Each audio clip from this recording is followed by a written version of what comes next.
Residents come to city parks to relax, to take in the scenery and forget about their everyday concerns. The last thing they want is to have to worry about little surprises left behind by other park visitors, namely Canada geese. To discourage migrating geese from turning city parks into their own personal toilets, the city has hired dog handler Lan Van Hoffen, owner of Collies on Patrol. The border collies were naturally bred for herding sheep, and we've just brought them along to, instead of herding sheep, they herd geese without actually physically herding them. We're under contract with the City of St. Catharines. We show up on average probably about 3 hours a day and visit each park on average twice a day.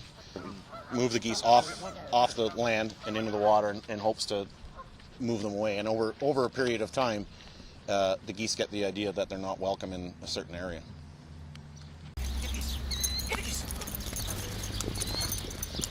They love it. They live for it. They think it's fun. They're kind of play. Ruby, you're all excited.